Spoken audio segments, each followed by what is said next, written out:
네, 인사드리겠습니다. 메이저 수학학원 홍철 원장입니다. 안녕하세요. 네.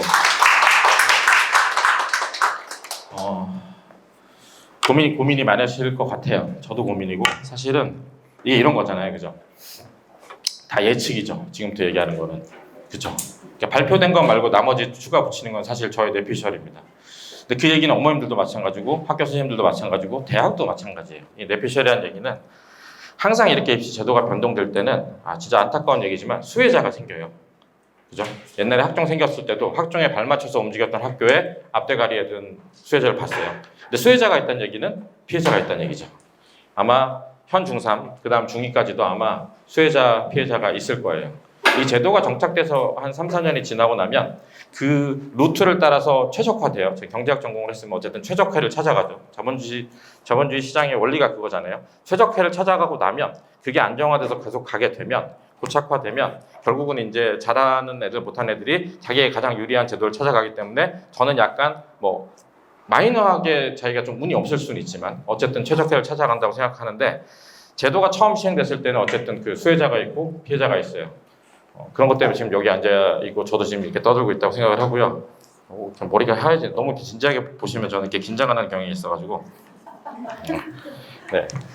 이게 이제 아까 말씀드렸듯이 논술을 고대가 넣었어요, 그죠? 그 논술을 넣은 의미는 저는 그거라고 생각해요. 이게 얘네들이 지금 그 가장 문제가 되는 거는 뭐 교과 과정 자체 수학이 뭐 줄고 이런 거는 사실 마이너한 거예요. 그러니까 미적분을 하냐 마냐는 뭐 사실은 그냥 뭐 나중에 하면 되고 안 하면 되고 다 같은 처지잖아요, 그죠? 물론 재수생이 시장에 들어왔을 때 뭐 과꼬마이 변동되는 건 다른 문제고. 근데 이제 내신 평가 자체 시스템이 바뀌잖아요. 크게 바뀌는 거는 사실은 이제 9등급제가 5등급제가 되는 거죠. 그리고 이제 두 번째가 사실 특목자사고를 제가 얼마 전에 설명을 하면서 무조건 가라는 얘기를 들었는데 특목자사고를 갔을 때도 단점이 하나 있긴 해요. 그러니까 원래 기본적으로 이제 진로 과목 같은 경우는 절대평가를 했어요. 그래서 특목자사고 같은 경우는 상대평가하는 걸 과도하게 하고 진로 있는 과목은 절대평가로 해서 하기 때문에 그 진로 있는 과목을 굉장히 학종 그 과에 맞춰가지고 설계를 많이 해서 그거를 학교 프로필을 넣어서 뽑아가게 만들었는데 근데 그 이번에 1학년 이제 10% 처음에 하면서 1학년 때 상대평가를 하자. 그럼 2학년 때부터는 절대평가를 하자 그랬더니 이제 반론이 그거죠. 그러면 1학년 때 성적하고 2학년 때부터는 아무도 공부를 안 하는 상황이 올 수도 있잖아요. 그리고 절대평가는 100% 내신 부풀리가 나와요. 지금 아까 말씀드렸듯이 서현준이나 양양중 학부모님이 가서 이제 A를 나오게끔 해달라고 얘기를 하는데 고등학교에서 안 일어난다는 보장이 어디 있어요? 뭐 예를 들어 학부모님들이 찾아가서 교장 선생님한테 아니 그 어차피 절대평가 들어가는데 니네 A 5명 줘가지고 뭐 할 건데 라는 얘기를 하면 할 말이 없잖아요, 그죠? 그래서 결국은 이제 전체 상대평가로 지금 발표가 났어요. 근데 그 얘기는 특목자사고 애들이 일반 좀 특이한 그 일반고에서 개설되지 않은 과목을 무기로 이제 학생부 종합을 넣었던 그 과목들도 이제 상대평가를 본다는 거죠. 이제 그런 약간 단점이 있는 거고 그 다음에 이제 또 주목할 만한 점은 그러니까 이게 이제 논술이 돌아온다는 얘기는 결국은 왜 그러냐면 생각해 보면 요새 그 광고 전화가 너무 많아서 이게 느낌이 어느 정도 오세요? 인서울 한 10개 대학? 인서울 10개 대학을 인서울 상위권 대학이라고 해요. 어머니들 중에서 뭐 대학이 앞에 3개밖에 없지 뭐 뒤에는 뭐냐 이렇게 뭐 저희 엄마처럼 이제 우리나라에는 대학이 1개밖에 없다고 생각하는 어머니들도 있지만 보통은 인서울 상위권 여기 엄마가 이상한 거예요. 우리 엄마가 저를 대학에 그렇게 넣어놓고 나중에 케이블 TV에 나와서 대학을 보냈더니 다 소용없다는 얘기를 했어요. 독서나 시킬 걸. 어릴 때 학원을 과도하게 다녔던 애가 됐더니 메마른 감성으로 인해서 식물도 안 좋아하고 애가 거친 아이가 됐다. 뭐 이제 이런 인터뷰를 한 적이 있어요. 무슨 얘기를 하려다가 그래서 한 인서울 10개 대학 정도가 그러니까 퍼센테이지가 아니라 숫자가 중요하긴 해요. 왜냐하면 예전에는 8% 정도 됐는데 지금은 한 5% 정도 돼요. 왜냐하면 그거는 인서울대학 정원을 좀 줄여온 것도 있지만 사실은 이제 애들 수가 줄어서 퍼센테이지 개념이죠. 그렇지만 우리는 퍼센테이지가 아니라 앞에서부터 순서 숫자 개수로 채우는 거잖아요. 그냥 느낌만 알고 계세요. 그냥 느낌만. 지금 현재 입시를 치르면 그 학생부 교과라 그러죠. 그냥 그 딱 학생부로만 가는 거는 한 2.1, 2.0이 나와야 인서울 8개 대학을 가요. 서울대 당연히 1인데, 근데 그 8개 대학에서 한 10개 대학을 치면 학생부 종합으로 하면 보통 한 2.5 정도 보거든요. 그리고 이제 논술 잘하는 애들이 들어가죠. 그다음에 수능은 이제 매년 변하고 그 각 과목마다 다르긴 하지만 일반적으로 한 15개에서 16개 정도 틀리면 가요. 15개 전 과목이에요. 한 과목 아니고. 국어 17개 틀린지 이거 아니고 국어 몇 개, 수학 몇 개, 과학 몇 개. 영어는 1등급 받는다는 가정하에요. 근데 이제 문제는 그럼 반 애들이 그럼 이게 반에서 몇 등일 것 같으세요? 네, 반에서 한 2, 3등이에요. 그죠? 그게 인서울 8개 대학인데 그럼 이게 되게 가혹한이 아니에요. 저 강남에서 고등학교 서울대 한 15명씩 넣는 학교였지만 제가 기억하기로는 인서울 간 애가 4명이 안 돼요. 다 재수했어요. 예전부터 똑같았다는 거고 저희는 뭐 사람 수가 좀 많은 세대지만 문제는 뭐냐면 2.5라는 숫자, 2.6이라는 숫자가 10%로 환산하면 1.2까지 떨어져요. 1.26. 그러면 인서울 8개 대학의 그 많은 아이들을 변별을 1에서 1.26 사이에 변별을 해야 되잖아요. 그죠?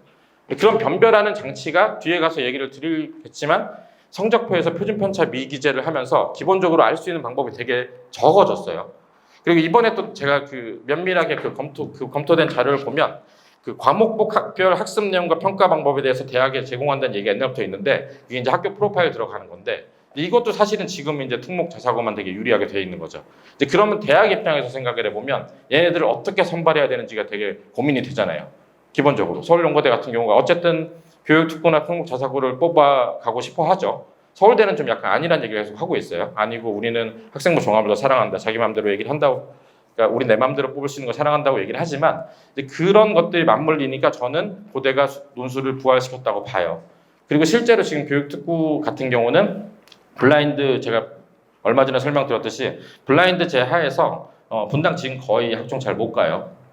못 가서 대부분 지금 그 중앙 수리논술이랑 정시를 준비하는 판이고 사실은 이제 그렇다 보니까 그럼 그 대학에서도 이제 결국은 수리논술은 논술을 계속 줄여라라고 나라에서 이제 압박을 넣었는데 고대가 논술 부활하면서 그 대학 교부금을 28억인가 날렸다 그러더라고요. 28억을 날려도 우리는 부활하고 하는 이유는 어쨌든 좋은 학생들을 선발하려는 거잖아요. 이제 그런 우리는 앞으로 어떻게 해야 되느냐죠. 그러니까 논술에서 지금 현재 논술에서는 내신이 되게 무력화돼 있어요. 사실은 논술 점수에 따라서 무력화돼 있는데 그럼 내신 비중을 얼마 늘 건지이죠. 근데 저는 이제 내신을 비중을 많이 늘릴까라는 고민을 했는데 문제는 정시에서 내신 비중을 또 늘리고 있어요. 그거는 아세요? 그러니까 서울대가 내신을 정시가 수능 100%다가 내신을 넣었죠. 뭐 내신을 넣어가지고 그것도 내신 되게 웃겨요. 그냥 딱 정량적으로 점수를 넣는 게 아니라 우리가 학종처럼 판단해서 넣겠다라고 해서 했어요. 그건 여지를 준 거죠. 자기들이 뽑고 싶은 대로 뽑겠다는 얘기인데 작년 같은 얘기를 들어보면 검정고시 출신만 C를 주고 나머지는 다 B를 똑같이 줘서 내신이 검정고시만 걸렀다는 얘기도 있어요. 근데 그거는 작년 결과고 앞으로는 어떻게 될지 모르는 거잖아요. 내가 내 맘대로 주겠다인 거잖아요. 그죠? 그러면 만약에 내신으로 이제 변별이 안 되고 하면 내가 그 안에서 그 학교별로 차등도서 주겠다는 얘기랑 똑같거든요. 고대는 내신이 뭐 정시 선발자 중에 20%긴 하지만 20% 내신을 줬어요. 근데 걔네는 고대는 항상 입시 그 방향이 다른 학교랑 달라서 되게 웃긴 게 서울대 연대 붙은 애들이 고대 떨어진 경우 되게 많아요. 그게 저거든요. 그 예전에도 저는 거기는 입시를 잘 모르겠어요. 그러니까 이게 거기는 딱 그 정량적으로 딱 넣어요. 뭐 2.0 이렇게 넣겠다는 건데 그거는 사실 그 대학 입장에서 원하는 건 아니라고 생각을 하는데 일단 그렇게 발표가 났고 연대 내신 넣겠다고 발표했죠. 아직 정확하게 어떻게 넣을지 모르겠지만 그렇기 때문에 제가 뒤에 얘기 드릴 빡센 학교나 네, 편하게 드세요. 네, 그 빡센 학교 얘기를 해서 더 편하게 못 치나? 빡센 학교나 일반 학교에 있을 때 제가 이제 수능이나 정시 준비에 어느 게 도움되는지 말씀드리는데 이제 문제는 만약에 내신에 걸림돌이 없으면 사실 수시나 정시를 노리고 사실은 빡센 학교 가서 등급 낮은 거를 갈 수도 있는데 이게 만약 정시에도 내신을 넣는다 그러면 뭐 어찌됐든 간에 일반고에서는 1등급을 받아야 되는 거예요. 특목 자사고에는 2등급은 받아야 되고 이제 벗어나면 이제 되게 힘든 세상이 되는 거죠. 옛날 1등급보다는 좀 널널하겠죠. 오늘은 짧게 끝내기로 했는데 좀 시작부터 그건 아세요? 예를 들어서 국어 10등을 했어요. 수학도 10등을 했어요. 그럼 국어 수학을 합치면 몇 등 정도 된다고 생각하세요? 네? 몇 등이요? 국어 10등이고 수학 10등인데 국어 수학 같이 평가하면 네. 이게 통계적으로도 저는 이제 통계 공부도 하고 그 입시에도 알려진 거고 제가 대학 다닐 때도 했는데 보통 그거 합치면 3분의 2 정도 되거든요. 그러니까 왜냐하면 국어만 잘 본 애들, 수학만 잘 본 애들이 있으니까 일반적으로 과목을 합칠 때마다 3분의 2로 줍니다. 그래서 그거에 대해서 역사에서 생각을 해보면 그러니까 1등급을 받아도 3년 내내 올 1등급을 받는 애가 있겠죠. 전 과목 다. 근데 이제 아까 말씀드렸듯이 2.5 정도 받는 애는 환산해서 이리저리 뭐 2도 섞였고 하면 2.5 정도 된다 그랬잖아요. 그렇게 환산을 하면 실제 올 1등급이라고 하는 게 지금은 각 학교에 거의 없어요. 자사고 역사상 가장 그 좋은 등급을 받았다는 그 송정길 원장님 그 조카 같은 경우는 외대보고 역사상 가장 좋은 등급을 받았다고 해도 1.0은 아니었어요. 1.1 몇 이렇게 되진. 그러니까 근데 지금 환산을 해보면 지금 내신제도가 좀 유연해졌잖아요. 커졌잖아요. 등급간이 커졌을 때 대충 계산해 보면 한 8명 정도 나와요. 올 1등급. 그러니까 그 얘기는 무슨 얘기냐면 현재 그냥 수학 단일 과목 하나 1등급 받으면 한 8명 나오죠. 애들 숫자가 줄어가지고 그게 이제 10% 확대되고 나서 전체 다 확산해서 올 1등급이 나오면 8명 정도 나오는 거예요. 그러면 아까 말씀드렸듯이 다시 돌아가서 서울연고대에서 각 학교에서 이제 올 1등급 완전 딱 1로 찍히는 애들이 8명씩 나와요. 그럼 뭘로 선발할 건지 이제 그런 이제 문제가 있어서 저는 이제 논술도 하고 하는 게 결국은 나중에 선발하기 위해선 이게 대학들이 볼 때는 저희가 생각할 때는 준비하는 게 수리 논술과 면접은 달라 보이잖아요. 그죠? 완전 다른 영역 같지만 실제 대학부를 보셔서 제가 대학교 옛날에 그 대학 공부에서도 일했었거든요. 입학관리본부에서 서울대 입학관리본부에서 잠깐 일했었는데 교수님들의 생각은 어차피 내가 물어보나 지문으로 물어보나 나는 평가할 수 있다고 믿어요. 그래서 그 면접을 사실 단순히 인성 면접이 아니라 그 컨텐츠 면접 옛날에 했었잖아요. 서울대에서. 근데 그런 걸 물어보면 실력이 변별이 된다고 믿거든요. 근데 그런 시도를 하는 것 같아요. 결국은 어떻게 선발해야 되는지 모른다라고 하면 대학들은 들어가서 선발을 해야 되니까 너무 진지하시죠. 네. 뭐 아무튼 지금까지 나온 걸로 봐서는 그 내용은 이렇습니다. 네, 내용은 이렇고 아까 처음에 얘기 들어와서 아무튼 그래서 결국 분당 지역은 아까 대학 같은 고등학교 같은 경우가 이제 거의 학종을 못 가서 거의 정시 수능을 많이 하다 보니까 정시 준비를 시키려면 학교 시험을 어렵게 내야지 공부를 하거든요. 그래서 분당 지역 대부분 고등학교는 시험이 어려워지고 있고 중학교도 어려워지고 있습니다. 네. 중학교 시험 같은 경우는 저희 다음 주에 박민희 원장님이 이번에 시험 어려워지는 걸 가지고 이제 리뷰도 하면서 시험 전략을 설명을 하니까 뭐 관심 있으시면 이제 그날 가서 중등 시험에 대한 거 들으시면 좋을 것 같고요. 네. 이걸 제일 먼저 보여드렸어야 되죠. 네. 제 우리 반 애들 얘기하더라고요. 수학의 힘 제가 고등 수학 있는 걸 사실 스텝 3 있는 걸 제가 쓴 건데 이름이 꼴찌로 있어요. 5명 중에서 이름이 꼴찌로 있는 게 제가 나이가 제일 어리거든요. 경력도 제일 짧고 그래가지고 교보문고에 치면 저자 5명 중에서 저자 4명이 나오고 저는 안에 컨텐츠 들어가야 나온다 그러더라고요. 그래서 이게 네. 애들이 거짓말한 거 아니냐 뭐 이런 얘기를 많이 하는데 요거는 혹시 비재원생 재원생분들도 시청하시지만 관련해서 고교 선택은 오늘 많이 말씀드렸으니까 수학 공부나 이런 로드맵 같은 게 궁금하시면 저희 진단평가 시험치를 쳐서 저랑 상담을 원하시면 그걸 가지고 저랑 같이 그동안 공부했던 책을 들고 오셔도 되고 책에다 풀었던 노트에 풀었던 그래서 상담을 제가 어쨌든 아는 한에서 최선을 다해서 해드리니까 제가 시험 시간이 보통 2시에 괜찮거든요. 2시에 혹시 오실 수 있으시면 상담 요청해 주시면 제가 성심성의껏 상담을 해드리겠습니다. 수능이죠. 수능은 제가 한 3년 전에 3, 4년 전에 이 연단에 섰을 때는 정시는 재수해야 됩니다는 얘기를 해요. 물론 지금도 마찬가지예요. 지금도 정시가 40%, 주요 대학은 40% 정도를 정시를 뽑지만 그중에 60%는 재수생이 가긴 가요. 근데 미묘한 변화는 지금은 고3 애들이 공부를 열심히 해가지고 모의고사를 미리 좀 보고 좀 땡겨서 하면 수학이 점수가 나오는 시대가 됐어요. 학종 이 전 교과정에 있을 때는 제가 고3을 아무리 열심히 미리 땡겨서 해도 고3이 수학을 재수생만큼 보는 건 역부족이었어요. 제가 느끼기에도. 제가 그때는 이렇게 얘기했어요. 문과는 가능합니다. 근데 문이과 분리됐을 때. 이과는 아이의 역량이 정말 뛰어나지 않으면 사실 어렵습니다. 재수를 해야지 해결이 됩니다. 이유는 양이 많았어요.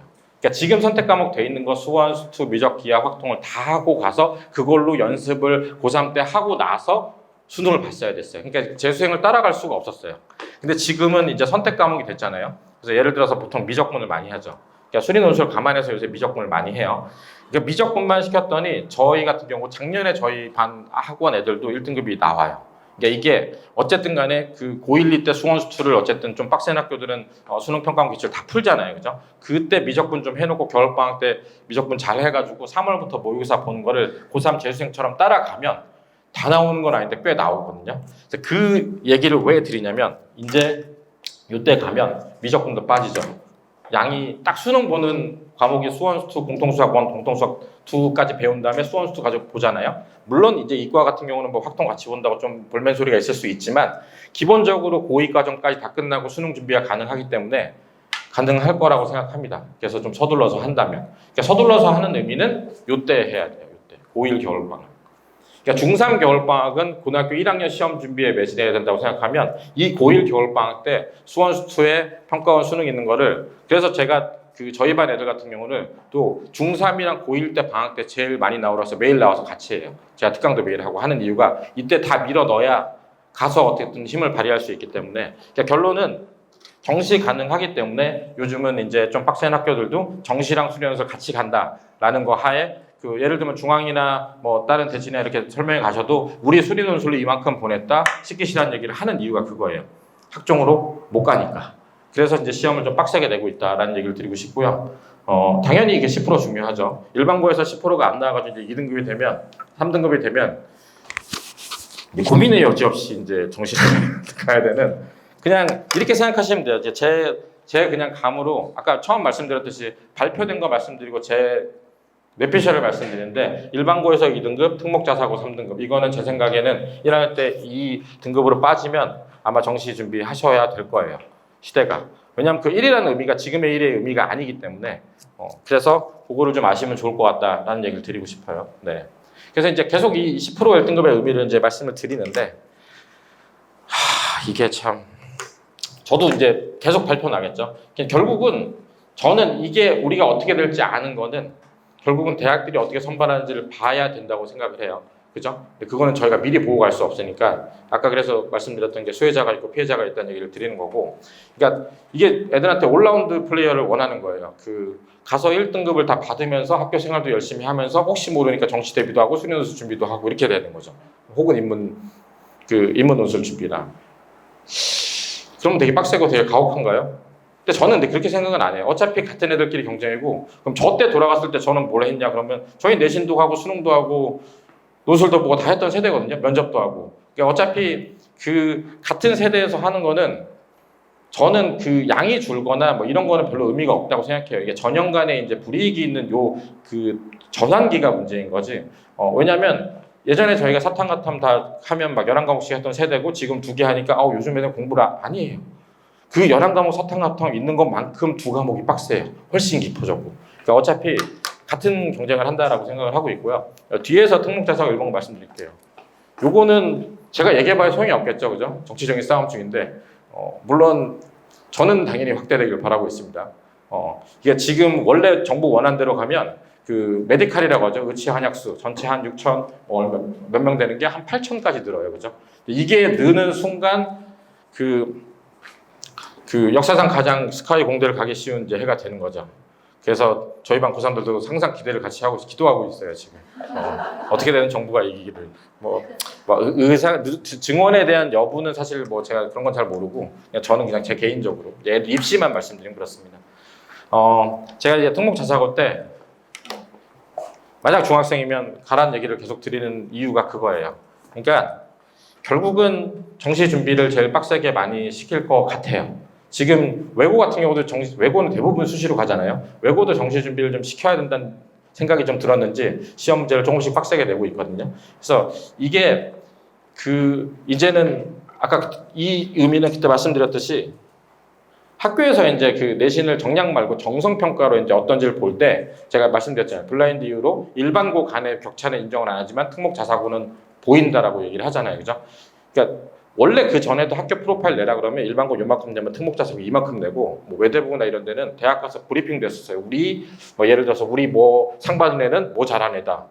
그럼 그게 상 써 있으면 얘 이거 한 거구나. 이런 게 됐던 건데 아직도 이거는 유효하기 때문에 그러니까 저는 사실 제가 예전에 이제 특목자사고 가지 말고 일반고를 가라라고 분당에서 몇 년 전에 얘기했던 이유는 저기 가서 내신 성적이 깨져가지고 조금 낮은 대학을 가느니 여기서 꽤 좋은 학교를 가서 불러서 잘하는 게 훨씬 잘 갔었는데 지금 그게 아니에요. 어차피 정시랑 수련논술 해야 되잖아요. 그렇게 되면 저는 갈 수 있으면 가는 게 맞다라고 지금 생각합니다. 그래서 그건 고민을 좀 해보시면 좋고 가는 로드맵이나 그런 거는 제가 그때 특목자사고 때 밝혀드렸듯이 제가 갔을 때 이번 연도 가면서는 개별적으로 학원 다니는 학생들은 그 자소서나 면접은 봐줄 생각이에요. 원래 보던 걸 확대해서 예전에 하던 걸 이제 부활하는 거죠. 거기에 덧붙여서 그러면 뭐 외대복을 가기 위해서 하는 수학반을 개설할 것인지는 지금 고민 중에 있습니다. 고민하고 있어요. 하기 시작하면 뭐 올해는 아니고 이제 여름이나 겨울중에 시작하는 거는 지금 고민을 해보고 있습니다. 어릴 때부터 키워야 돼서 뭐 그런 고민을 좀 하고 있고 결국 지금 이렇게 되면 저는 갈 수 있으면 가는 게 맞다라고 생각해요. 여기 가서 3등급을 받아가지고 그럼 정시를 하는 거는 뭐 그러냐라고 얘기하면 여기 가서 3등급 받으면 여기 가서도 보통 한 1점 말이나 2가 나올 거거든요. 그렇게 해서 어차피 정시할 거면 여기 가는 게 낫다는 지금 생각을 하고 있어요. 그러니까 자사고죠. 뭐 예를 들면 저희가 갈 수 있는 거는 그 광역 단위 자사고 아니냐 전국 단위 자사고죠. 뭐 외대보고 상상고 현대청원고 이 라인인 거고요. 뭐 외고는 좀 별도인 것 같고 국제고 외고는 서로 통합한다는 얘기도 있더라고요. 국제 외국어로. 영과고는 뭐 다른 얘기인데 그거는 그때 말씀드렸으니까 넘어가도록 하겠습니다. 이게 고민이시죠, 사실. 이게 고민이에요. 저도 고민이에요. 저희 반 중앙고 애들한테 얘기해요. 다시는 중앙고라는 얘기를 하지 않으리. 현재 고2 중앙고 작년 시험 같은 경우는 강남 시험보다 훨씬 어렵습니다. 강남 기출을 풀어도 우리 학교 시험보다 쉬운데 연습이 되나요? 그럼 어디 걸 풀어야 되나요? 풀 게 없어요. 저는 생각해봤어요. 중앙고가 왜 이러나 도대체? 왜 이런 일이 벌어진 걸까? 뭐 저도 소스가 있으니까 뭐 서울광영재고에서 문제를 출제하시는 분이 와가지고 재미로 문제를 낸다는 소문이 있어요. 근데 그러면 안 되는 건데. 그래서 그래서 제가 중앙고이랑 얘기를 한 건 그거였어요. 야, 니네 어차피 지금은 수리노수랑 정시를 가니까 1학년, 2학년 때부터 그 학종이 될 거라는 믿음을 빨리 꺾어서 개작사를 내서 그런 다음에 수능 공부를 연락시켜서 가야 되지 않냐. 그런 작업을 하는 게 아니냐. 뭐 이런 농담을 하고 있었는데 농담이라고 얘기하죠. 유튜브에 올라갈 건데 그죠? 이게 그러니까 저는 이렇게 생각해요. 예를 들어서 원래 2등급 정도를 중앙이나 낙생 대진에서 받을 아이가 여기서 1등을 받으면 당연히 여기 가는 게 맞아요. 그죠? 근데 예를 들어서 여기서 원래 3등급이 나오는 그러니까 여기서 3등급이 나오는 애가 일로 가면 2나 1이 나올 수 있잖아요. 그럼 여기를 가야 된다고 생각해요. 그러니까 등급상으로 따지면은 어쨌든 간에 1을 받을 수 있는 데를 가는 게 맞아요. 근데 어차피 그러니까 그래서 어쨌든 간에 여기 1을 들어가지 못하는 학생은 일로 가는 게 맞고요. 근데 급간에 따라 내려가죠. 여기 가서 3을 받을 거면 여기 가서 받는 게 나을 수도 있잖아요. 그죠? 그러니까 그게 왔다 갔다 하는데 일단은 제가 아까 말씀드렸듯이 우리가 다 1등급만을 노려야 되긴 하잖아요. 그죠? 뭐, 원인비 씨, 우리 아들은 그게 아닌데 하면 제가 이제, 1을 받아야 될 곳을 가는 게 맞는데, 근데 그 함정이 있어요. 근데 어딜 가나 어차피 정시를 한다고 가정하면, 제가 오랫동안 가르쳐 보면, 여기 있는 애들이 정시를 무조건 잘 봐요. 애들의 능력이 차이가 있냐? 그럴 수도 있죠. 그러니까 되는 애들이 같다고 생각하는데, 아니, 되는 애들도 여기에 특정 학교 거론을 할 수는 없지만, 저희 반에도 고2가 저희가 반이 고2, 지금 고3이구나. 고3도, 제 고3이 한 11명 정도 되는데 학교가 한 6, 7개 되거든요. 빡센 학교 애들 정시하는 애들이랑 여기 있는 애들은 내신할 때 태도가 달라요. 그러니까 내신을 하게 돼도 어차피 내신을 하나하나 정시를 하더라도 진짜 빡센 걸 여기까지 풀어야 된다고 느끼는 애는 아닌 게 고2를 거치고 나면 애들이 확 달라져서 제가 딱 12월에 딱 가서 고3 돼가지고 딱 가서 그럼 너 이제 미적분인데 복습 심화하면서 수원수투 했던 거 다시 끄집어내려고 그러면 여기는 잘 안 돼요. 그게 문제예요. 그러니까 그것만 아니면 저는 그냥 이거 다 지워버리고 다 일로 가세요. 이렇게 하려고 그랬는데 근데 제가 지금 현재 고3, 고1을 다 많이 가르치고 있단 말이에요. 근데 결국은 빡센 학교에 있는 애들이 정시나 수능원수도 잘 봐요. 그러니까 이제 그게 딜레마예요. 근데 그럼 정시만 하면 되지 않냐. 내신을 들어간다니까요. 그 내신을 정량으로 할지 정성으로 할지 아까 말씀드렸듯이 서울대는 정성으로 하고 고대는 정량으로 하고 연대는 발표를 안 했지만 근데 그것도 이제 걸려 있는 거죠. 그래서 아까 말씀드렸듯이 여기 오면 답을 시원하게 얻고 가셔야 되는데 저도 고민이 되게 많은 거예요. 그래서 제가 결론을 말씀드리면 저는 개인적으로는 진짜 수학을 잘하고 나는 수학과학으로 승부를 보겠다는 아이들 아니면 사실 그냥 일반고 가는 게 맞는 것 같아요. 여기 가서 1 받는 걸 목표로 하고 정시를 나와서 하는 게 맞는 것 같아요. 어차피 그 아이들 여기 가도 치이거든요. 근데 내가 뭐 어릴 때 KMO 좀 했다, 뭐 수학 좀 한다, 뭐 과학도 좋아해 하면 어차피 내가 그럼 내신을 잘 못 챙기고 그런 애들 있잖아요. 수학 과학 되게 잘하는데 사회 외우는 거 죽도록 싫어하는 남자애들 여기 가는 게 맞을 것 같아요. 여기 가서 수능 논술 정시 대신에 국어를 좀 하는 잔소리 해야 되지만 그 정도라고 생각을 하고 있어요. 그리고 그런 생각을 해볼 수 있죠. 올해 지원 결과에 따라서 얘네들 학교들이 시험 문제나 스타일을 바꿀 수도 있잖아요. 지원이 너무 없거나. 그건 이제 후의 세대 문제긴 하지만 근데 저의 그냥 그 내피셜한 가정은 그래도 자존심이 있는데 설마 낙중대가 시험 쉽게 하랴 여기가 어려워지겠지라고 생각하고 있어요. 그래서 결국은 보면은 그냥 분당 지역은 시험이 다 어려워지는 빡세지는 결과가 오지 않을까라는 생각을 좀 많이 하고 있어요. 그 개별적인 거는 제가 이제 일반론을 말씀드리고 개별적인 거는 저한테 학생이 어떻다라고 얘기하면 그거는 그거에 맞춰서 말씀을 드릴게요. 일단은 일반론은 그렇다는 거고 그래서 이게 여기가 문제인 거예요. 여기를 가느냐 안 가느냐의 문제인데 그냥 솔직히 말씀드리면 정시는 여기 애들이 수능원수는 여기 애들이 잘 봐요. 그건 있어요. 원래 잘하는 애들이 가기도 한 거죠. 근데 가서 제가 비슷한 역량이었던 애들이 순회랑 중앙을 가면 2학년이 딱 지나고 나면 순회 아이는 정시는 재수 안 하면 안 될 정도로 수학은 힘들어져 있어요. 그리고 중앙 애들은 버틸만 하고 3, 4년 전에 괜찮았다니까요. 어차피 둘 다 재수했어야 돼요. 근데 지금 이게 딱 까놓으면 결국은 중앙에서 어려운 거 푸는 애들은 그게 당연하고 어려운 거 계속 찾아서 풀고 한 애들이랑 아예 우리 학교 시험 어려운 거 선생님 가르쳐 주는데 저건 시험에 안 나와 이렇게 지웠던 애들이랑 역량 차이가 딱 고2 때 1년이 지나면 나요. 그것 때문에 결국은 저는 수리논술 정시 볼 거면 진짜 여기서 아까 말씀드렸듯이 그러니까 1등급이 한 8명 되잖아요. 그죠? 그러면 1, 2 걸려있던 애들 10몇 등 정도 할 애들 있잖아요. 걔네들은 무조건 여기 가는 게 맞아요. 근데 내가 그 10%인데 10%면 이제 2등급 좀 안쪽 거기잖아요. 그죠? 그거 받을 애들이 이제 2등급 그러니까 바뀐 제도에서 1, 2를 왔다 가는 경계선에 쓸 학생이는 고민을 해봐야 되죠. 그죠? 그래도 저는 가는 게 맞다고 생각을 하는데 문제는 이제 우리 아이가 어디 있는지 모르시죠. 우리 아이가 어디 있는지 모르는 게 가장 문제죠. 그죠? 네. 그게 참 문제예요. 그러니까 그게 저도 얘기를 드릴 수 있는 게 어떤 문제집을 이렇게 풀고 기출을 지금 보고 있으면 여기에 몇 등급이 나오거나 몇 점이 나올 확률이 있다 이 얘기밖에 못 드려요. 저도. 뭐 저한테 와서 예를 들면 진단평가 말고 예를 들어서 뭐 대진이나 중앙의 시험을 딱 봤을 때 지금 현재 중3이 이걸 봤을 때 얘가 평소 때 공부량이 어떻다 그러면 확률적으로 어디 들어간다는 얘기를 말씀드릴 수 있는데 중간에 경계서 있는 건 되게 어렵긴 하거든요. 근데 지금 급갈이 좀 퍼져 있잖아요. 그래서 압도적으로 1등급을 들어가든지 힘들든지 판단 전도 가능하거든요. 그래서 아까 진단평가 말씀드렸는데 그냥 저희 입학 테스트 진단평가 안 보고 뭐 예를 들면 대진이나 중앙이나 낙생이랑 시험을 보고 저랑 같이 얘기를 해보고 싶다 그러면 그것도 가능합니다. 와서 그냥 시험지 그거 뽑고 시험 보면 되니까. 그래서 그거를 좀 고민해 보시면 좋을 것 같고요. 이제 애증이 됐죠. 원래 분당이 학생부 종합의 왕이었어요. 그죠? 분당이 학생부 종합을 잘했었어요, 사실은. 특목 자사고 이상으로 사실은 분당이 사실은 서초의 실적을 누리기 시작한 건 학종이었거든요. 분당 애들이 그걸 잘해요. 오케스트라도 하고 아이들이랑 협동 잡고 성격들이 좋은지 활동도 많이 하고 너무 잘하더라고요. 저는 별로 안 좋아합니다. 그 활동을 많이 하면 할수록 수학 공부량이 떨어져요. 그건 아시죠? 아이들이랑 만나가지고 뭘 해야 되니까. 근데 그렇게 해서 잘해서 했던 게 딱 이번 그 몇 년 전부터 멈추니까 전부 다 이제 일로 가고 있는 거죠.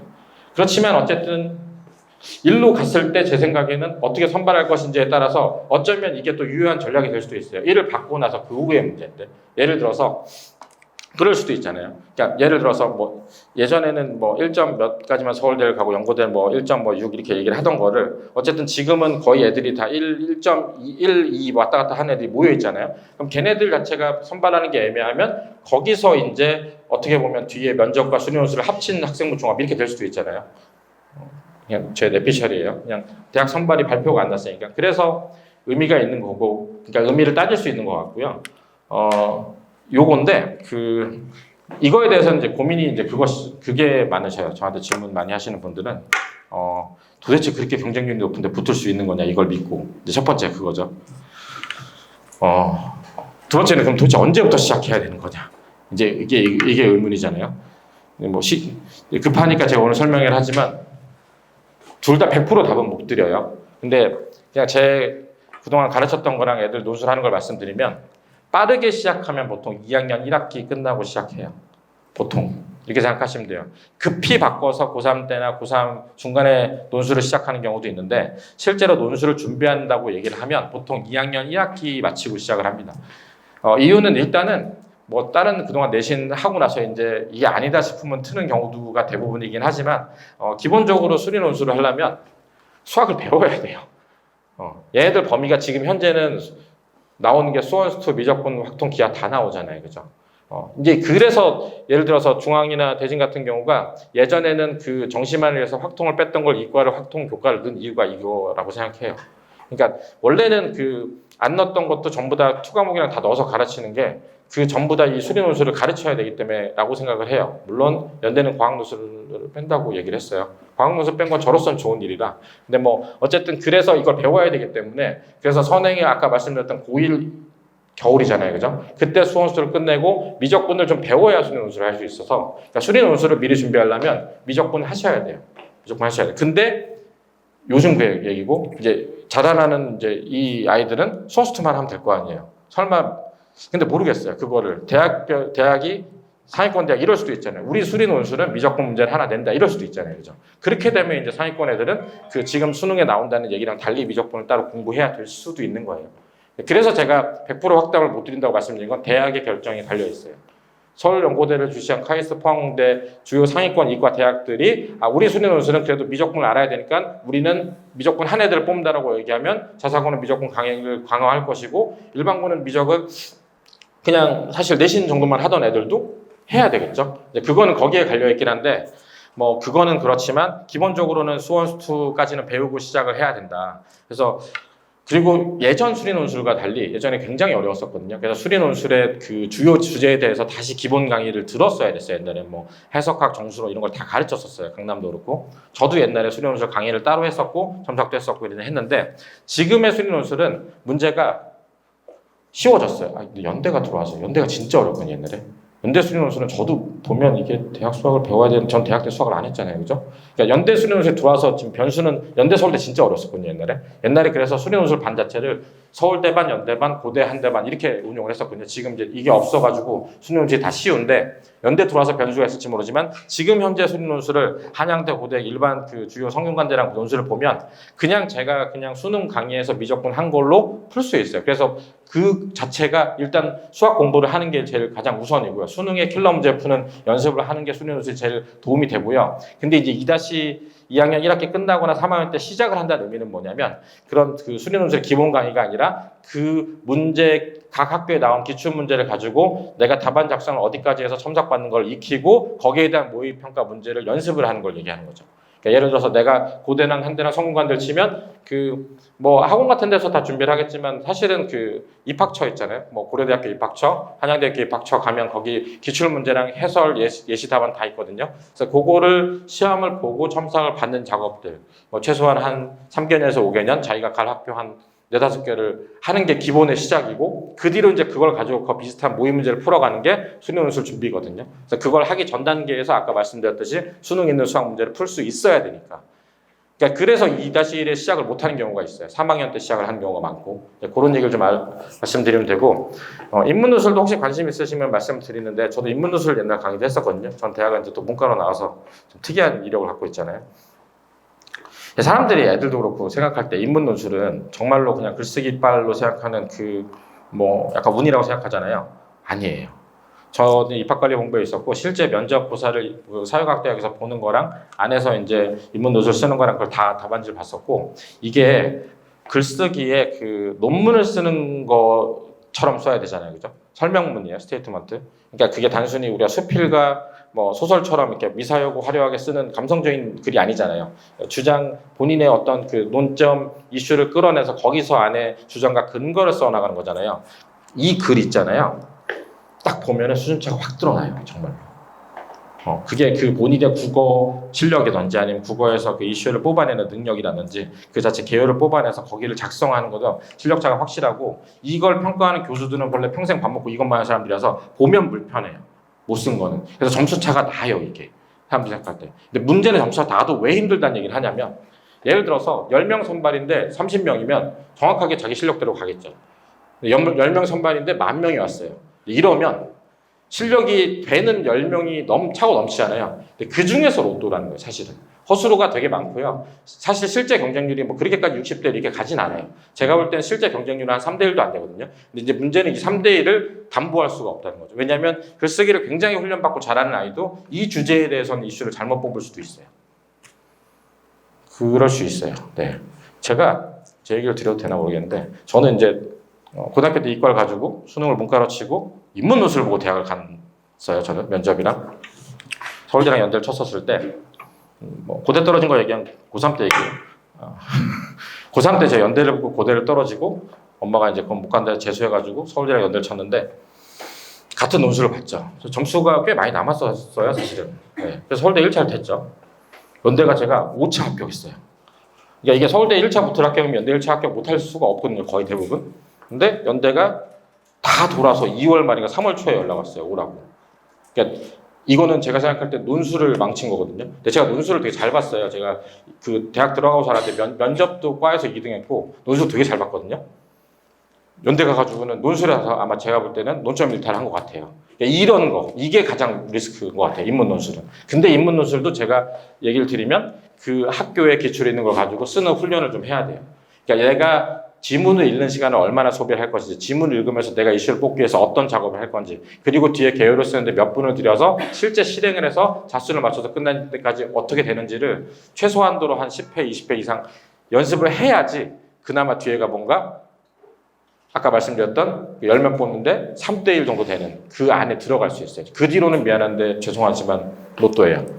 예, 그건 어쩔 수 없어요. 예를 들어서 면접관 채점을 하러 왔는데 아침에 와이프랑 싸우고 오면 점수가 좀 박할 수 있어요. 이게 인간이 채점하는 이상 점심을 먹고 나고 온 후랑 점심을 먹기 전에 점수가 다를 수 있어요. 그리고 그런 것도 있죠. 앞에 너무 잘 쓴 걸 보고 나서 보면 이건 이제 어쩔 수 없는 거잖아요. 그렇죠? 예, 그런 효과는 좀 있다. 그래서 어쨌든 준비는 아까 말씀드렸듯이 제일 빠르면 2학년 1학기 중간기말 보고 나서 늦어도 시작하려면 12월 달 그러니까 고3 들어가는 초입 12월 말 정도 기말고사 끝나고 이렇게 생각하시면 될 것 같습니다. 종합이죠, 그죠? 내신 10%이라서 이게 다 폐지됐죠. 결국 내신으로 가는데 내신에 이제 적합한 학교를 골라야 된다라는 얘기입니다. 네. 일반고에서는 이제 무의미해졌죠. 결국은 지금은 사실 비교과보다 교과가 전성시대인데 교과의 내신이 이제 10%이기 때문에 그거에 대한 고민. 학종인데 제가 볼 때는 그냥 제 느낌이에요. 인서울대학 쓰려면 1.1 안에 들어가야 될 거예요. 이제 아까 말씀드렸듯이 2.5가 1.2 몇으로 26으로 환상된다는 얘기는 2.5가 거의 인서울 상위권 들어갈까 말까 왔다 갔다 하는 점수거든요. 그러면 아마 1.1 몇 대로 들어가야 학종을 가서 좀 비벼볼 수 있다. 뭐 이런 얘기를 할 수 있을 거예요. 아마. 네, 뭐 요거는 뭐 중요한 건 아닌 것 같아서 넘기고. 네, 정시죠. 네, 제일 중요한 게 저는 열심히 안 했어요. 학교 공부 그냥 내신 때만 했는데 이 내신이 정시 준비에 정말 중요합니다. 이 중학교 학부모들이 많잖아요, 그죠? 네. 내신 때만큼 평소 때 공부 안 해요. 학원에서 숙제를 아무리 많이 내고 제가 얼르고 달라고 해도 그나마 애들이 공부하는 게 내신 가까울 때이거든요. 그러니까 이 고등학교도 이 1학년 때부터 내신을 전과목을 공부를 많이 해둬야 그게 쌓여서 암기가 돼 있고 내공이 쌓이는 거지. 나는 그 내신을 하는 게 참 정시에 도움이 쓸데없이 안 되니까 학원 가서 공부할래라고 했을 때 그 내신 하는 것만큼 학원 와서 계속 공부를 그냥 잘하는 학생은 그 학생은 원래 그냥 내신도 잘 봐요. 거의 없다고 보시면 됩니다. 그냥 그거는 그런 학생은 사실은 어느 학원에 갖다 놓든 어느 학교에 갖다 놓든 잘하는 학생 아니고는 사실은 결국은 이 내신 할 때 대부분 실력이 는다고 보시면 돼요. 네. 그리고 제가 항상 강조드리는데 영어가 안 되면 정말 답이 없습니다. 안 올라요. 영어를 못하는 학생들의 대부분 특징은 저 같은 학생이죠. 어차피 외워도 또 까먹는 걸 왜 내가 이걸 하고 있어야 될까? 미국이랑 말하고 싶지 않은데 굳이 내가 이걸 왜 읽어야 될까? 이제 이런 학생들 남자애들 중에 많아요. 개고생을 합니다. 이게 안 올라가요. 이게 진짜 안 올라간다니까요. 공부를 하라고 해도 안 해요. 어차피 내가 오늘 봤는데 75점, 내일도 75점, 내일 75점 이게 계속 그렇잖아요. 근데 이게 진짜 꾸준히 쌓여야 되는 건요. 이게 그 공부를 하는 것도 꾸준히 쌓는 걸 잘하는 애가 있고 단기간에 잘하는 애가 있는데 저는 단기에 잘하는 스타일인데 꾸준히 쌓는 거를 그래서 꾸준히 쌓는 건 어떻게 해야 한다? 장치를 만들어서 좀 이렇게 안 하면 잡아두고 요새 패진 못하죠. 잡아두는 학원에 저한테 만약 폭력을 허용하고 영어 단어를 외우게 하라면 저희 학원 전체를 다 만들 수 있어요. 단어 시험 매일 100개씩 보고 누적으로 때리면 분명히 잘하는데 저희는 이제 그런 시대에 살고 있지 않으니까 따뜻하게 감싸줘야 되잖아요, 그죠? 안 하더라도. 그래서 이거는 좀 어려운 얘기라고 생각을 합니다. 영어학원 고충이 많을 것 같아요. 제가 영어학원 하면 저는 잘할 자신이 있어요. 과목을 만드는 거죠. 시험을 계속 보고 누적으로. 네, 국어 이게 제일 어려워요. 얘는 말씀드리면 그것마다 솔루션이 달라요. 3, 4등급이 나온다. 일단 기출평가원 기출 문제부터 붙여야 돼요. 양치기가 필요해요. 3, 4등급이 나온다. 그러면 양치기가 안 돼 있는 거예요. 기본적으로 수능평가원에서 나온 게 안 돼 있는 거예요. 근데 2, 1 왔다 갔다 하는데 양은 많이 평가원이랑 많이 풀었다. 그럼 그때부터는 본인에 적합한 국어 선생님을 찾아야 돼요. 지문 분석하고 하는 방법에 대해서 좀 배우긴 해야 돼요. 저도 오랫동안 찾아다녔고 안 나와서 그 저랑 맞는 사람을 재수 때 찾았어요. 그래서 재수할 때만 국어가 잘 나왔어요. 고3 때는 국어 점수가 별로였어요. 그래서 이거는 좀 찾으셔야 되는데 어쨌든 3, 4등급이 나온다. 이거는 본인 문제야. 본인이 양치기를 좀 해야 되는 거고 2에서 1이 안 나온다. 이거는 냉정하게 좀 고민을 많이 해야 돼요. 인간 강사든 아니면 학원의 어떤 선생님이든 비문학이든 그 약한 부분, 비문학 자체를 찾아야 돼요. 문학이 약하다. 미안한 얘기지만 그건 게으른 거예요. 문학 특강에 있는 거 내시는 걸 외워서 풀 수 있으면 풀거든요. 뭐 저처럼 진짜 문학을 읽어도 이해를 못하는 감성이 없는 인간도 사실은 대한민국에서 나오는 문학 문제는 풀 수 있어요. 왜냐하면 여기서 외웠으니까 이렇대구나. 이게 되게 슬픈 얘기구나. 뭐 이렇게 쓸 수 있거든요. 비문학은 좀 다르죠, 그죠? 비문학 주제별로 뭐 그런 얘기를 하면 되고요. 수학은 뭐 항상 많이 말씀드렸으니까 오늘 입시니까 뭐 이따가 그 학교별 시험 얘기를 드리면서 잠깐 드리겠습니다. 네, 이 고3부터 시험 보는 연습이 이제 된다는 거. 이게 저희가 그렇잖아요. 중등도 사실은 A급 풀고 뭐 쌤 풀고 아무리 풀어도 시험 보는 연습 안 하면 점수 안 나오는 거 아시죠? 마찬가지예요. 수능도 다 배워놓고 기출문제 익힌 다음에는 모의고사로 계속 기출 시험을 봐야 점수가 나오잖아요. 이걸 할 시간이 고3이 없었는데 이제 가능하더라고요. 제가 지금 올해 저 고3반 같은 경우는 작년 12월 말부터 일주일에 2개씩 모의사를 보고 있고 지금도 보고 있거든요. 그래서 그 3월에도 등급이 좀 3월은 어차피 재수생 없으니까 6월에 말씀드리겠습니다. 재수생이 들어왔을 때 나와야 의미가 있으니까 어차피 등급이 평균적으로는 이렇게 떨어지거든요. 그래서 재수생 들어오면 아닌 애들도 있지만 네. 학교 차원에서도 권장하는 수리 논술이에요. 네. 아까 말씀드렸던 인문 논술보다는 실력 반영 비율이 높습니다.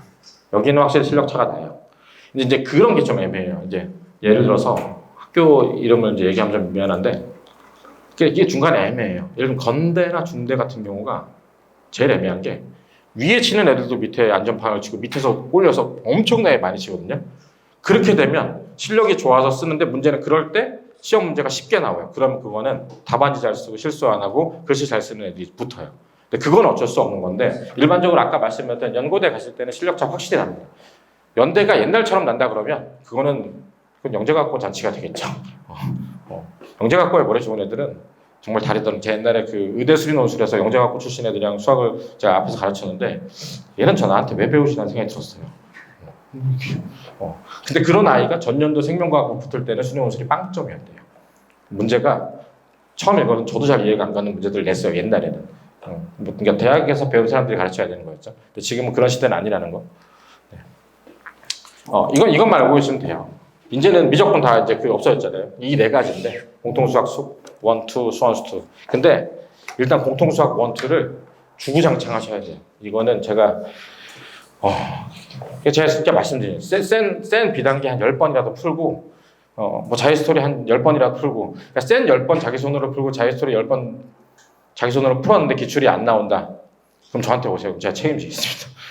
본인 스스로 다 푼 거 얘기해 드리는 거예요. 본인 스스로 자기가 풀고 채점하고 오답해서 10번씩. 이게 여기가 흔들리지 않고 완전하게 되면 여기 굉장히 편하게 가요. 여기 내용이 어렵지만 실제 뒤에 호처리가 여기 있는 그 연산과 대수가 다 나오거든요. 그래서 물론 여기에 킬러는 좀 다른 얘기예요. 킬러는 이제 배우기 전까지인데 이거 정말 잘 하셔야 돼요. 우리 애는 지금 중학교 시험 보기도 허덕대는데 라는 얘기를 하면 그건 뭐 저랑 따로 상담을 좀 그렇지만 제가 항상 얘기를 하지만 이 러닝 커브가 달라요. 이렇게 가는 애도 이렇게 하죠. 이렇게 되는 경우도 드물게 있으니까 사실은 말씀드려야 되니까 드물긴 하잖아요. 제가 여기서 이렇게 하는 애도 있으니까 다 됩니다. 사기꾼이잖아요. 그죠?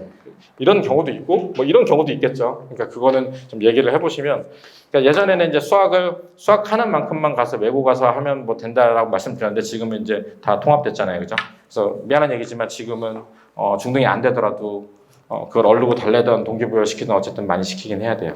그리고 되게 웃긴 거는 이게 그런 얘기 있잖아요. 그 우리가 웃으면 건강이 되게 좋아지는데 그 억지로 웃는 걸 해도 호르몬이 돌아서 건강이 좋아진다는 것처럼 이게 애들 시키는 것도 습관도 그러니까 강제로 자기가 할 때 하는 게 제일 효율이 좋은 건 맞아요. 내적 동기부여라고 하죠. 근데 그게 내적 동기부여도 강제를 해서 습관을 늘려서 본인이 재미를 느끼면 또 하기도 해요. 그러니까 그게 저희가 약간 강제를 시키는 이유기도 하죠. 그러니까 아예 그게 안 되면 강제로 시키는 게 의미가 없잖아요. 그냥 할 놈만 해야 되는 건데 사실 그냥 할 놈만 하면 진짜 할 놈이 몇 명이나 있을까 저는 싶긴 해요. 제가 대학을 다니면서 지금까지 평생 살면서 그냥 내적 동기가 충만하고 학문에 대한 호기심이 있어서 이걸 배우는 게 너무 재밌고 오늘 이게 배워서 너무 기분이 충만하다는 학생은 학생으로 못 만나봤고요. 학원에서. 저 대학에서 딱 2명 만났어요. 그런 사람이 있더라고요. 존재하지 않을 거라 믿었던. 오늘 수업 너무 재밌지 않았어? 라는 밥 먹으면서 해맑게 얘기하는데 이 아이랑은 내가 친구가 될 수 없구나 생각을 많이 했어요. 싱가포르에서 교수님을 하고 있습니다. 교수를 하고 있습니다. 저는 교수님이 그런 사람이 해야 된다고 생각해요. 네. 이 고등학교 시험이죠. 이 시험도 얘기 많이 들었으니까 그냥 찍으셔도 학교별로 말씀드리려고 그랬는데 어려워지고 있습니다. 말도 안 되게 어려워요. 제가 시험지를 보고 느껴요. 야, 내가 이거 시간 안에 풀 수 있을까? 그럼 이제 문제 있는 시험지인데 애들은 기분이 어떨까요? 이게 몇 년 전까지만 해도 예를 들어서 순회, 불곡, 한솔 뭐 이런 데 가면 한두 문제 어려워도 학교 프린트 쉬운 걸로 손으로 풀 수 있었거든요. 그런 문제가 없어지고 있어요. 시험지를 보면 그냥 갑갑해요. 앞에 한 6문제에서 7문제만 넘기고 나면 그 다음부터는 다 챌린지예요. 시대가 그렇게 돼서 한솔도 어려워졌고 분당도 어려워지고 오늘 지금 분당고 시험 보고 있겠네요. 야탑중 분당고 시험 보고 있죠. 오늘 판교고 미적 시험 보고 있고 점점 더 시험이 어려워지고 있는 거죠. 그래서 시간이 어려워지고 있다. 중앙고 학교 프린트 여기 학교 프린트 있잖아요. 여기 학교 프린트 중에서 분당고 학교 프린트는 학교 교과서 내용 있고 모의사 있고 킬러 문제 한 2개 전국연합 기출. 한솔고 학교 프린트는 킬러 문제를 안 넣고 좀 약간 이상한 거를 좀 넣어요. 그러니까 좀 약간 근데 여기 처음 쉬운 거보다 약간 어려운 문제를 내는데 대신에 뒤에 킬러 문제가 없고 순회고도 킬러 문제 없고 이거 쉬운 것만 주고 근데 그 결국은 얘네들 전체에서 그 어려운 문제를 내는 비중이 다르지만 어려운 문제를 내면 그 말씀드렸듯이 그 고등학생들이 1학년 때 보는 그 전국연합 기출에서 내긴 해요.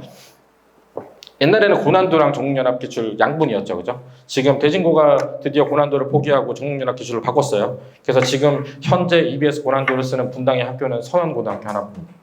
서현고가 특이하게도 남들 고난도 쓸 때도 EBS 평가 문제집이라는 걸 썼었거든요. 고난도로 바꿨어요. 서현고만 좀 특이하게 가고 있고 나머지는 전국연합 기술로 하고 있고 영덕이 특이하게 최강 TOT를 그 담임 어떤 선생님의 지도하에 바꿨는데 저는 2학기 때 이거 바뀔 거라고 믿고 있습니다. 이미 제가 그때 설명회 때 말씀드렸듯이 얘네들 이거 다 못하니까 어차피 시험 내는 거 다 지울 거라 말씀드렸잖아요. 지우지 않고 낼 거를 찍어줬어요. 여기서 안 되겠다. 이게 감당이 안 되는 교재를 써서 그런 거거든요. 그래서 결국은 말씀드리고 싶은 게 굉장히 어려워지고 싶은데 그냥 그것만 기억하시면 돼요. 일단 쌤 많이 푸시고 자기스토리나 마더통 많이 푸시고 기출 많이 보시고 많이요. 이게 진짜로 어머니들 생각하시는 것보다 훨씬 많아요. 우리 애는 쌤을 3번 봤는데 왜 또 틀리나? 원래 틀려요. 원래 틀린다니까요. 근데 그거를 어머니들이 다 기억을 잊으셔. 옛날 생각해보면 저희도 그랬어요. 저희가 기억하는 거 마지막 수능 시험장 들어갔을 때 내 그 마지막 그 열심히 했던 거 생각하니까 얘가 왜 이러나 싶지만 저희도 다 그랬다니까요. 옛날에 저희 엄마는 아직도 네가 그 옛날에 공부를 열심히 해서 이 모양이라고 요새 아직도 얘기를 하는데 그래도 엄마 아빠보다 수능 잘 봤는데 이게 말이 안 통해. 네. 많이 하시길 바라고 2학년은 아까 그 전국연합 평가를 넘어서 수능 평가원 기출이 엄청나게 나오고요. 2학년에서 아셔야 될 건 딱 하나예요. 시험 문제 다양성은 줄어서 우리가 수능 평가원 문제를 변형한 걸 들고 들어가는데 시간이 너무 부족하다. 너무 정도가 아니라 솔직히 말씀드리면 저 중앙이라는 학생 대진 나온 거 2학년 시험지 풀면 시간에 다 말 자신 없어요. 문제는 애들한테 해설해 줄 수 있어요. 시간에 못 푼다니까요. 그러니까 이게 정말 잔인하게 돼요. 그러니까 저는 약간 그런 생각이 듭니다. 애들의 그 학종 의지를 꺾어서 우리는 다 정시로 가자는 얘기를 하려는 건지. 근데 또 진짜 특이하게도 한 80점대 받는 애들이 있어요. 1컷이 중앙 같은 경우는 보통 좀 어렵게 내면 70점 후반대 1컷이에요. 그러니까 학교에서 한 7명 정도가 76점 받으면 7명 안에 들어가는 거예요. 그런 시험이에요. 이게. 그러니까 대부분의 좀 약간 못했던 애들은 다 30점, 40점, 50점 여기 몰려있어요. 이 전체적으로 학교 프린트를 두고 하는 모든 작업들이 다 수능 평가원 기출이에요. 여기 거기에서 연관됐다고 생각을 하시면 되고 아셔야 될 건 딱 그거. 분당 지역은 수능 평가원 기출 다 나오기 때문에 2학년 때 1학년 겨울방학 때 다 해야 되는데 너무너무 시간이 부족하다는 거. 특히나 1학기 지금보다 2학기가 시간이 훨씬 부족해요. 수투킬러가 저희가 얘기하는 다항함수 미분이죠. 문과 쪽 미적분. 극심하게 부족합니다. 정말. 이런 계산을 당신들은 해봤어라는 말이 여기까지 올라오는 그런 문제들을 내요. 네. 지금 현재는 기하나 이런 절대평가로 굉장히 쉽게 내잖아요. 그죠? 중앙애들도 그렇고 기하를 분당 애들도 그렇고 이게 한 학기 한 번 보든지 두 번 보든지 되게 프린트만 보통 하고 가거든요. 근데 요게 아까 뒤집어져서 이제 요 아이들이 갈 때쯤 되면 요것도 상대평가예요. 그러면 지금 하는 기하, 확통, 미적 공부보다는 조금 더 빡세게 하셔야 될 거예요. 아마. 내신을 위해서라면. 그건 좀 알고 계시면 될 것 같고요. 고3은 뭐 아직 너무 먼 얘기긴 하지만 보통 연계교재 수능특강에서 많이 수능특강하는데 근데 웃긴 게 올해 변화가 작년까지는 대부분 다 수능특강을 가르치고 수능특강에서 냈거든요. 그러니까 고3이 어떻게 수업하냐면 미적분 수업이 있잖아요. 그럼 미적분 수능특강을 수업하고 심화수학이라는 그 진로 약간 이런 과목을 깔아서 여기서 수원수 수능특강을 이렇게 번갈아 수업을 했었거든요. 근데 요새 이번에 불곡은 하나? 늘푸른도 그렇고 미적분에서 수능특강을 안 쓰고 있어요. 그럼 시험 문제를 수능특강에서 안 내고 4일 낼 것인가? 저는 이제 약간 그게 이제 지금 고민이라서 아이는 잘하는 아이라서 자기들 풀고 미적분을 다 하고 있는데 약간 제가 이거는 확인되면 말씀드릴게요. 제 그냥 느낌은 결국 수능특강이 수능에 도움이 안 되거든요. 연계 도움이 안 돼요. 사실은 문제 더럽기만 하고. 그러니까 이제 학교 측에서 그 교재를 쓰는 것보다는 차라리 정시 스타일로 내는 게 애들이 더 잘 가지 않을까라는 생각을 하지 않나라는 저의 내피셜이에요. 이것도 저의 그냥 감. 제가 이번에 시험을 쳐보고 나서 좀 판단을 해보려고 하고 있습니다. 네. 수능은 작년에 그거 기억나시나요? 제가 설명이 급하게 했던 거. 6월 시험 보고 나서 청와대에서 이제 한번 이렇게 킬러 문제를 내다니 해서 한번 해가지고 킬러 문제를 안 내기로 약속했었던 거 기억나시죠? 그랬더니 이제 문제의 길이가 짧아진 킬러가 나왔죠. 더 어려워요. 그래서 저는 그리고 나서 이제 다른 것들이 바쁘신지 이제 여기에 관심이 안 가시잖아요. 네, 그죠? 네, 관심 안 갖는 게 더 도움되는 게 아닌가 생각도 드는데 모르겠어요. 한 번 더 대통령이 노해서 더 쉽게 내라면 쉽게 내겠지만 아무 얘기가 없으면 저는 예전 수능과 별 분당 없이 나올 거라 생각하고 지금의 추세는 최종 킬러는 줄고 중 킬러는 줄어서 할 만한 게 아니라 그냥 얘 셋 다 킬러예요. 그냥 그 킬러가 많아졌고 중간 부분도 어려워졌어요. 그죠? 생각으로 수능 되게 어렵다는 거. 근데 그거는 증거가 확실한 게 옛날에 1컷은 92였어요. 지금 1컷은 몇이에요? 80점. 답이 나온 거잖아요. 그 전체 많이 보는데 평균 점수가 이렇게 떨어진다는 거는 어마어마한 거잖아요. 몇 년 전에 그 이과 1컷 기준이 90이 아닌 88이었어 항상. 지금 몇이에요? 80 아니면 81 이렇게 되잖아요. 그러니까 확실히 어렵다는 거. 그것만 좀 아시면 좋을 것 같아요. 쉽다는 얘기를 누가 하는지 저는 오면 좀 제 앞에서 풀려보고 싶어요. 시간 안에 좀 풀어보라고. 네. 그래서 뭐 이건 지금은 얘기할 건 아닌 것 같고. 그래서 이제 오늘은 저 입학 경험하는 걸 많이 했는데 이건 찍으셔도 되는데 여기의 핵심은 그거예요. 공부를 많이 하자. 공부를 많이 하자. 대신에 기준은 학교 가는 기출 시험 점수가 안 나오면 그것만 하자. 괜히 나는 수투까지 끝냈다는 그 마음을 갖기 위해서 공통수학 시험을 봤는데 유시점 나오는데 가서 수투를 하고 있다. 이런 걸 하면 안 되는 거예요. 실제로 기출을 계속 한두 개 틀리던 애들도 시험 전에 가가지고 그날 가서 잠깐만 삐끗하면 80점 나오는 게 고등 시험인데 여기서 기출을 풀었는데 기출을 고등학교 미리 풀었는데 그게 90점 이상 안 나오고 80점, 90점 이상 안 나오는데 뭐 60, 70점 나오고 아니면 기출을 하나를 소화를 못할 정도인데 수원 수투를 계속 하고 있다. 이건 안 돼요. 이게 우선이에요, 일단은. 이 점수 확보. 그리고 더 중요한 건 얼마 전에 이제 막 그때 이 교국까지 변경될 때 막 강남 지역에서 뭐 1학년 성적이 다 뭐 좌우해서 뭐 자퇴해야 되는 거 아니냐 그랬잖아요. 근데 그건 없어졌어요. 왜냐하면 저도 상대평가지만 그렇지만 1학년 시험 정말 중요해요. 1학 아까 말씀드렸지만 이게 10%가 안 들어가면 고민이 깊어지실 거라니까요. 1학년 1학기 중간 기말 딱 봤는데 얘가 2등급이야. 그럼 무슨 생각이 드실 거예요? 애들은 뭐라 그럴 것 같아요? 전학 뭐 이런 얘기 한다니까요. 전학은 관내 밖으로 가야죠. 용인이라 내가 갔다 돌아와야 되잖아요. 그렇죠? 그러니까 이게 더 중요하다는 거. 항상 몇십하시면 좋겠고 학기 중은 뭐 이거는 개별적으로 말씀을 드리거나 하는데 여기의 핵심은 그거예요. 고등학교 시험 때 중간과 기말 사이에 선행을 하려면 정말 무지막지한 의지와 시간 확보가 아니면 그냥 하지 말고 내신만 하셔라. 그게 핵심이에요. 할 시간 없습니다. 오늘 이제 다음 주에 고등학교 시험 보잖아요. 그 다음 주에 나타나면 다행이에요. 동아리가 뭐였느니 가서 한강에 가서 물온돌 체크하다 어디 그 얘기였어. 한강에 가서 물온돌 체크하러 간다 해서 내가 이게 자살하러 간다는 얘기인가? 라고 하는데 물온돌 체크하고 놀러 간다 해서 내가 아니 분당에서 한강도 오는데 굳이 한강까지 그러다 보면 이제 기말 오는 거라니까요. 그러니까 이게 너무 선행 이따 가서 고등학교 못 해요. 선행은 아까 말씀드렸듯이 겨울방학 때 하는 거예요. 겨울방학 때 하신다고 생각 아니면 지금 중학교 때 어차피 약간 엄마가 화나게 하면 말 듣는 시기 있잖아요, 그죠? 말이 좀 통하는 시기. 그때 하면 좋을 것 같아요. 네. 교재는 이렇습니다. 제일 중요한 거는 이거요. 이거.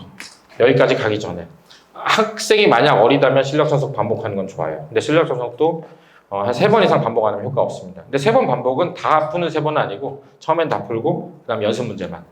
뭐 나중에는 연습 문제만 이렇게 계속 푸는 것도 괜찮아요. 그렇고 요거는 이제 심화 교재인데 이거는 나중에 가서 쓰기도 하고요. 일단 기본이 여기가 기본이 돼요. 여기 기본 되는 데까지가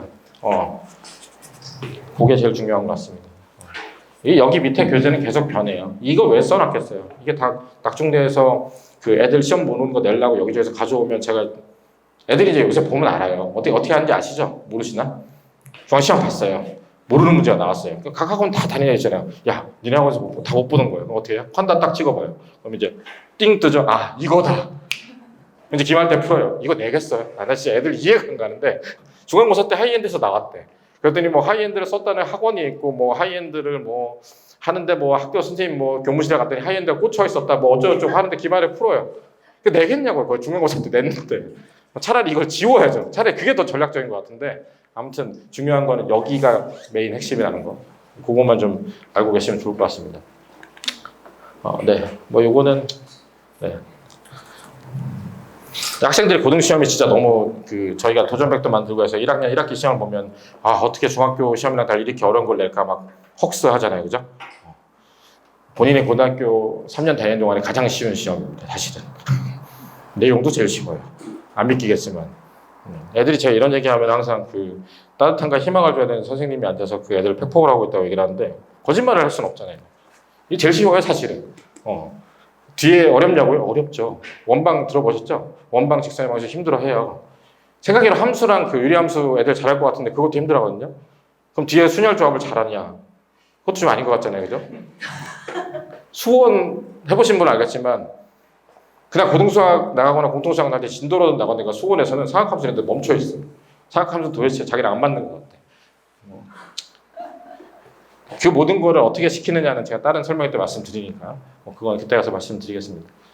나중에 가면은 이 프린트랑 비교제가 중요하다는데 보통 부교재는 전국연합 기출이에요. 대부분. 아까 말씀드렸듯이 EBS 고난도는 이제 서양고 하나 쓰고 요거 위주로. 네. 내신을 챙기려면 이거 좀 제발. 특히 남자애들. 시험 되게 잘 보고 수행평가 빵점 맞았어요. 뭐 이런 얘기 하면 어차피 그럼 2등급이거든요. 수행평가. 여자애들은 그나마 좀 나아요. 여자애들은 좀 챙기니까. 그래서 저희가 중등 같은 경우 수행평가 모의고사를 저희가 만들어서 직접 챙기고 있습니다. 워낙 안 해서 그런 거죠.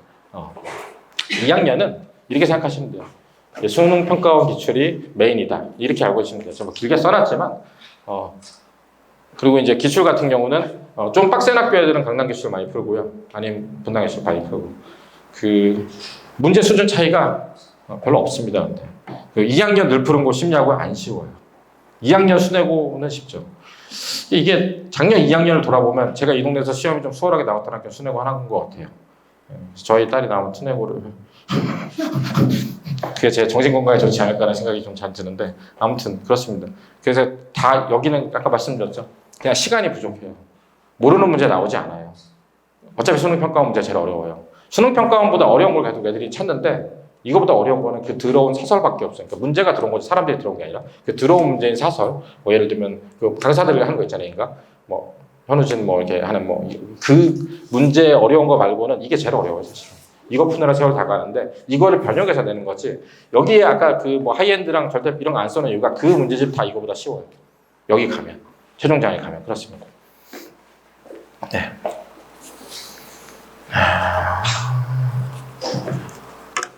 아까 말씀드렸듯이 이제 공통수학 잘하다가 고등수학 잘하다가 왜 수험감 힘들어하는 게 맞아요. 아이들이 가장 힘들어하는 단원들이 모여 있어요. 지수로그 함수, 상학함수, 수열.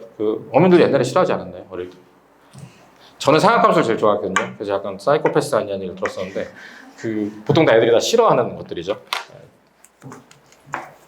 아이들이 가장 싫어하고 불편한 주제. 괜찮은 것 같은데 안 풀리는 주제죠. 수투. 여기서부터 이제 우리가 소위 얘기하는 미적분이죠. 다항함수 미적분의 시작인데 여기 킬러 문제가 좀 많이 어렵긴 해요. 거기에 좀 익숙해지면 빨리 익숙해지는 방법은 빨리빨리 많이 하는 거죠. 그러니까 그러니까 제가 뭐 여기서 이렇게 굉장히 이런 길이 있습니다. 이렇게 보여드릴 수는 없고 제가 항상 평균적으로 말씀드리는 거는 많이 쌓아가야 뒤에가 사실은 잘 간다는 얘기밖에 드릴 수가 없네요. 네, 수학의 특성상 그런 것 같아요. 네, 여기까지입니다. 제가 오늘 발표한 건 여기까지고 아무튼 뭐 긴 시간 들어주시나 감사드리고 혹시 그 질문 있으신가요? 단체 질문은 보통 안 하시죠? 개별적으로 다 있어서. 네, 그러면 여기서 마치겠습니다. 그 개별적으로 질문 있으시면 제가 여기 남아 있을 테니까 주시면 감사하겠습니다. 감사합니다.